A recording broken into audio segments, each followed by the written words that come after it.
2026 সালটি বলিউড সিনেমার জন্য বিশেষ হতে যাচ্ছে। পর্দায় আসতে যাচ্ছে একাধিক বিশাল বাজেটের সিনেমা, যেখানে রণবীর কাপুর, সানি দেওয়াল, শাহরুখ খান ও সালমান খানের নতুন সিনেমা দর্শকদের মন মাতাতে প্রস্তুত। আসছে 23 জানুয়ারি মুক্তি পেতে যাচ্ছে সানি দেওয়ালের বর্ডার 2। সম্প্রতি প্রকাশিত টিজারে দেখা গেছে বরুণ ধাওয়ান, আহান পান্ডে ও দিলজিৎ দোসাঞ্জ শত্রুর বিরুদ্ধে লড়াই করছেন। সিনেমাটি প্রায় 150 কোটি টাকা বাজেটে নির্মিত, যা বড় চ্যালেঞ্জ হয়ে দাঁড়াবে আয়ের ক্ষেত্রে।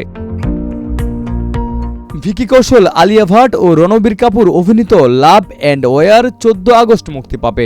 সঞ্জয় লীলা বানশালীন পরিচালনার ত্রিকোণ প্রেমের গল্পের এই সিনেমার বাজেট প্রায় 200 কোটি রুপি। শাহরুখ খানকে দেখা যাবে অ্যাকশন ঘরানার কিং ছবিতে, যেখানে তার মেয়ে সুহানা খানও গুরুত্বপূর্ণ চরিত্রে থাকছেন। সিদ্ধার্থ আনন্দ পরিচালিত এই সিনেমার বাজেট 300 কোটি রুপির বেশি। নতুন বছরের দীপাবলিতে সিনেমাটি মুক্তি পাবে। রণবীর কাপুর ও সাই পল্লবীর রামায়ণ সর্বকালের সবচেয়ে ব্যয়বহুল বলিউড ছবি হিসেবেও পরিচিত। ভারতীয় গণমাধ্যমের প্রতিবেদন অনুযায়ী উভয় অংশের জন্য খরচ প্রায় 1600 রুপি। প্রযোজক নিশ্চিত করেছেন মোট খরচ 4000 কোটি রুপি।